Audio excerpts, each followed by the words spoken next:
So, good afternoon, everyone. Once again, it is Sergeant Denarius Mitchell. Thank you for tuning in for another episode of The More You Know with Sergeant Mitchell. Tonight, we'll be discussing the HPSP in regards to dental school.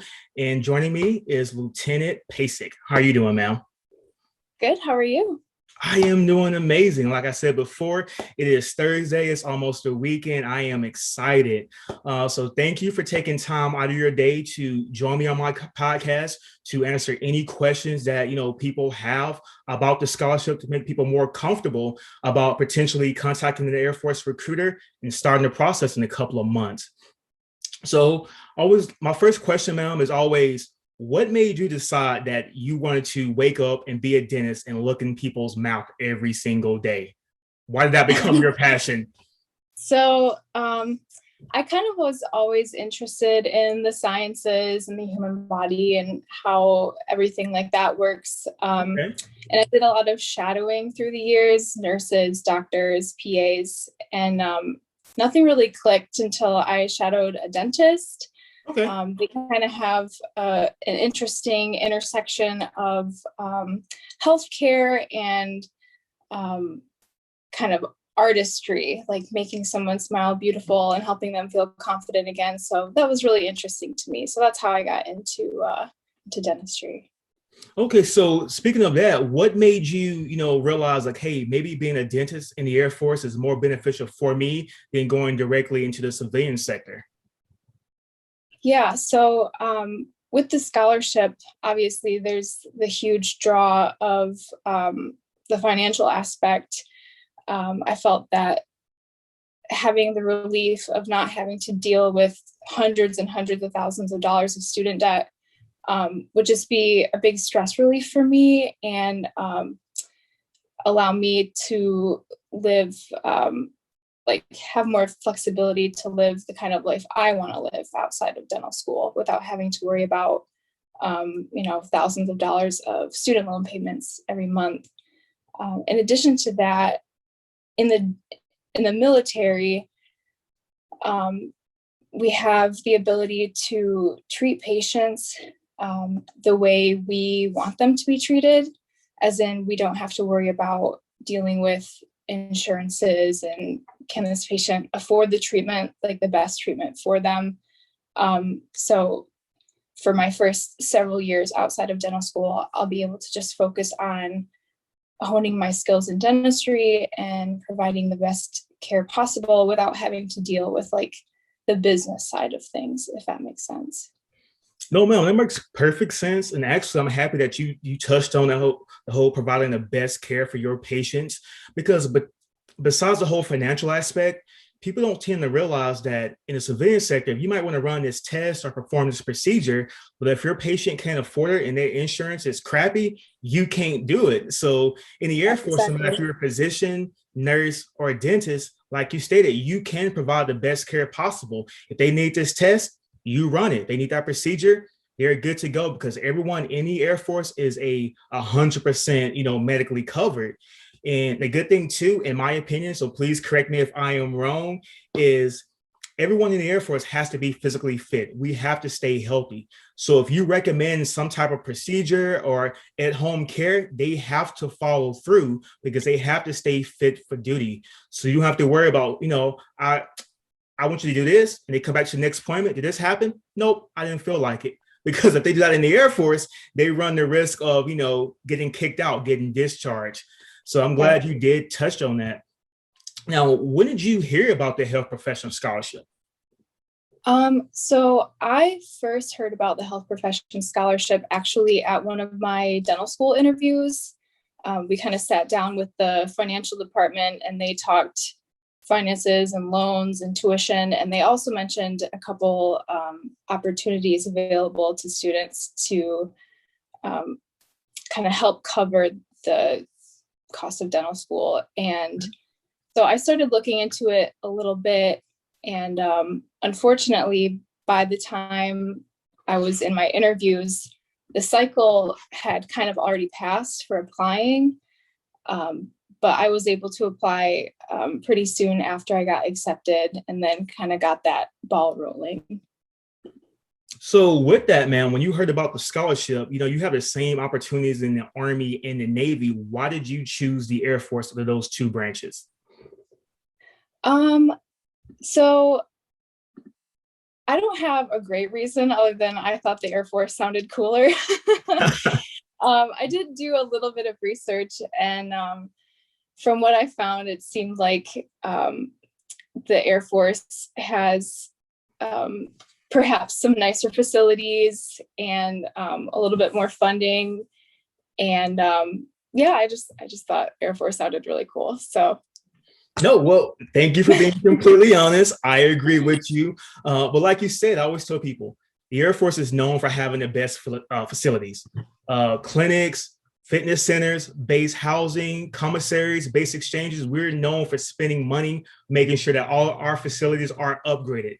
Because if you join the Air Force, ma'am, and you come to work or you go shopping on base and every building is built in 1970 with black mold everywhere, you're not going to want to stay in the Air Force. You're going to say, this is a big decision. Let me do my 3 years and get out, 3 or 4 years. Mhm. So, we're spending all this money, paying for your dental school, any type of residency. So we want to make sure that we can keep you in as long as possible.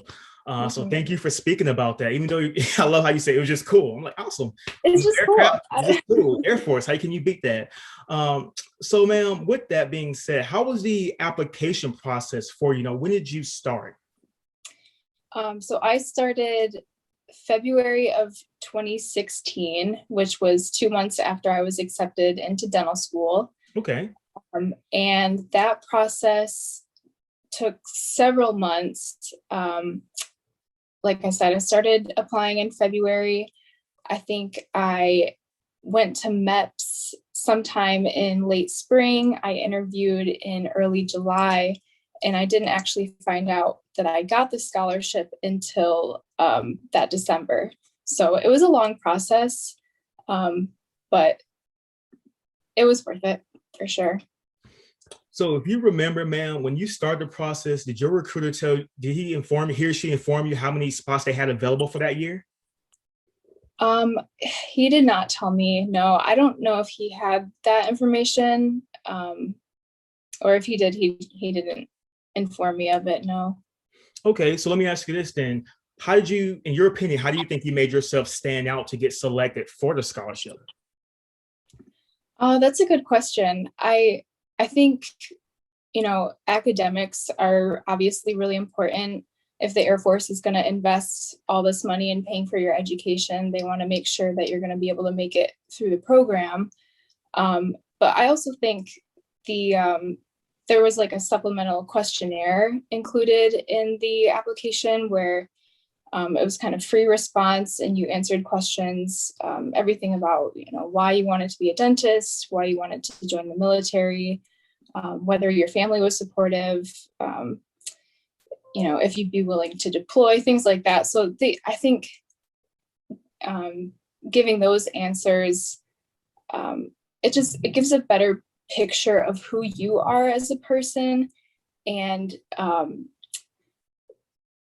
it gives like they're better able to tell that like you've really thought through your decision to join the Air Force, and then it's not just like, yeah, I'll take some free money, like Yes, you're ma'am. taking it seriously, and you're invested in the Air Force as much as they will be in you. Yes, ma'am. So the form that you were talking about was called the applicant questionnaire. There's 10 questions that you had to type up. And like you said, explain that you've done your research. What do you know about the Air Force? Did you have any type of academic awards, any part of any societies, organizations? Have you been in any type of leadership roles? Because if we only have 20 scholarships for the entire nation, why should we give you that scholarship? People Mhm. normally say, I want to make my parents proud. Awesome. That is amazing. That is a very good thing. But the selection board doesn't care about that. They want to know how can you make the Air Force a better organization. So thank you for speaking on that. Also, with the application, did you have any type of interviews whatsoever? Interviews, yeah, I interviewed in that July. So I drove with my recruiter down to the nearest Air Force base, which at the time was in Ohio, and I interviewed with a colonel there. It was a lot like a normal job interview, but obviously a few additional questions more geared towards military life. But yeah, it was really relaxed, and the colonel was really surprisingly approachable and nice and easy to talk to. So it was a great experience. So last question in regards to the application. So in your opinion, what do you think made yourself stand out? Was it the applicant questionnaire? Was it the interview, your grades? I would say probably some combination of the applicant questionnaire and the interview. Um, the the interview especially, because they just like any job interview, any school interview, you can look great on paper and you can write beautiful essays or whatever, but they want to be able to interact with you and be confident that you're like a approachable person and like capable of interacting with other humans. And so I think the interview is their best chance to get to know you and what you can bring to the Air Force. See, I'm glad that you touched on the interview being a very important part of the application, because you can have amazing grades. You can write things down that's amazing in your questionnaire. If you get in there, you're like a robot, like, I love the Air Force, and that's it. Okay, this person is not a good fit. So I always try to prep individuals, like, just, relax, be yourself, make sure you dress nice, be respectable, and give yourself the best opportunity to, get selected. Don't go in to the interview thinking like, I got this in the bag because my GPA was a 4.0, my DAT score is extremely high. No, your interview can make or break you being selected. So thank you for saying that's one of the most important things, and how that person made you feel comfortable. Next, ma'am, since you are in dental school right now, what responsibilities do you have for the Air Force? Are you doing something every single day, every single week, every single month? What does the Air Force have you doing? No. So basically, our only responsibilities while we're in dental school are to do good work, to make sure that we pass all our boards and licensing exams, and just get prepared for our career. I guess the only other additional thing that we have to do is once a year we go on like an active duty tour. Okay. Which for us is just going to school like normal, but it's 45 days where you get active duty pay, which is really nice. It's a little bonus. And then at the end, you just have to file some paperwork. It's super easy. Okay, so when you say you have that, this time on active duty, where are you going? Is it the closest base to you, or anywhere in the nation that they could send you? So for dental students, at least, I don't know what it's like for the other school programs, but we just go to dental school like normal, and we come home like normal every single day. Okay. It's really just like a formality, I think, because currently we're on reserve status. And so to maintain reserve status, you have to have a certain number of active duty days per year. And so it's really just a formality, technicality type thing. But we're just going to school like normal, doing our thing. Okay, so during your active duty training, you actually stay at the school? You don't go anywhere? So for the ADT is at school. Yep. Okay, awesome. So the one thing you touched about was the active duty pay, ma'am. So when you're not on those active duty time, what are you getting paid by the Air Force? So when we're not on the active duty times, we're still getting paid a monthly stipend. I think, are you looking for a figure? I think 24.66. 24. Yeah. There you go. Yeah. Which has been such a blessing, because I've never had to worry about like setting money aside from my loan money for rent or groceries. Like every month I live comfortably, and it's like money's just not a stress during school.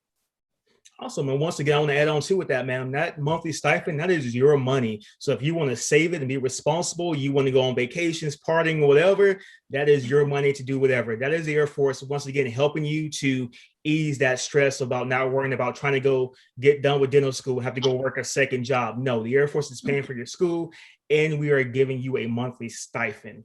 Ma'am, so the next question I have for you, when do you plan on attending OTS, Officer Training School? When is that going to happen for you? So I will be attending OTS after graduation. So this June until July. Okay. So are you ready for that? Are you freaking out? Are you thinking full metal jacket, getting yelled at, screamed at, spit on? What do you think is going to happen? From what I've heard, so I actually have a couple HPSP students in my class that are doing the Navy program, and they have already been able to do OTS or their version of OTS. And obviously it can differ between Navy, Air Force, but from what I've heard, it's a decent amount of yelling. You just got to have a little thick skin and make sure that you're doing your best through school to stay on top of fitness and just so you're prepared. You'll have to run and push-ups, things like that. So I always tell people in regards to, officer training school, do not think of movies like Full Metal Jacket. That system is not meant to make you fail. It's just, meant to help you grow as a person, as a leader. Because yes, you're joining the Air Force as a dentist, but also you're going to be an officer, which means that you can be in charge of no one or a large group of people. So we have to know that you can lead and you are able to work well with others. So it's not something where it's meant to make you fail. And also you touched on physical fitness. So I want to just make sure people understand is when you start the process, you don't have to be in physical shape. We're not expecting marathon runners, CrossFit individuals. You have to, meet the height and weight standard. But once you start your application, I recommend that you do start, working out, push-ups, sit-ups, and doing that running, because you do have to run 1.5 miles. Going to officer training school, that is not the time to try to get in shape because you get a fitness test. I think the first 2 weeks, and we haven't been yet, but I think it's within the first 2 weeks. And you will also be able to pass that test, not be the first person to fail that test first week in class. That's not a good first impression. So, ma'am, what are your responsibilities after you complete dental school? What's next for you in the Air Force? Do you go to your first base or do you have additional training? What does that entail? So for dental HPSP, we are required for our contract to apply for a 1-year general practice residency. You can also apply to other residencies like oral surgery, endodontics, what have you. But we're required to apply for the 1-year general practice residency. And if we're accepted, we must go to that. So, but I'm delighted to go to one. I've heard that they're great training. So after my officer training school, I'll be doing my general practice residency at Andrews Air Force Base near Washington, D.C. So I guess if you're accepted into that residency, ma'am, is that when you will make your, your assignment listing where you would like to get stationed in the Air Force as your first base? When does that happen? Yeah, so that kind of happens for the residency. They have 10 residencies across the country, and we were able to rank where we most wanted down to where we least wanted. And they took our application and our rankings into consideration and tried to place everyone as close to where they wanted to be as possible. I think this year they were able to give almost everyone at least their top 3. That's good. Which is really nice. Yeah. Yes. And then after the residency would be where we rank for like our first, our like first base placement. Okay. Yes, ma'am. So that's pretty nice knowing that people actually got things in their top 3. When I came back in 2005, I had all overseas and they sent me to Oklahoma. So yes, ma'am. But I was only there for 18 months. Then they sent me to Okinawa, Japan for 4 years. After that, I went to Tampa for 4 years, then Dallas, Fort Worth, and now I'm in San Antonio for 4 years. So I've been yes, ma'am. I've been very blessed when it comes to assignments. So hopefully you get something in your top 3. So I will be praying for that for you. Hopefully you are blessed. So next, ma'am, when you start this process, were your family supportive, or they're like, no, don't do this, do everything else, and Air Force should be your last option, or were they saying Air Force should be your first option? My family was really supportive. That's good. They I think maybe my mom was a little bit nervous at first because you hear, military. I don't have any military members in my family, so it can be kind of, nerve-wracking for a mom Yes. to think of her little baby out, Yes, ma'am. somewhere scary. But I think it's just important to let family and friends know that, you're not signing up to be a dentist on the front lines Thank you. or, Thank any you. sort of healthcare professional. So Yes. you are training to do a job that's essential to the mission, but it's not, it's nothing scary. So I think that's important to Yes, let ma'am. people know. Thank you for touching on the front line portion, ma'am. Most moms and sometimes dads, they think Air Force, front lines, my babies jump out of helicopters, kicking indoors. They got an M16, M4. And I'm like, no, you are joining as a medical professional. You could be in for 3, 4, even 20 years and never go into deployment. But if you do have to go into deployment, you are going to be at a clinic, at a hospital, miles and miles away from danger. We're not going to pay for your entire dental school, send you through residency. Okay, well now here's this weapon, go start fighting people. No, Right. you are a dentist. So thank you for touching on that. And I always recommend too, if anyone's watching this and you have a mom or dad that's freaking out, tell them to speak with the Air Force recruiter. Go to an appointment with them. Let them come to an appointment with you so you can put their mind at ease. And last but not least, ma'am, what advice would you give someone who's on the fence about applying for this dental school scholarship?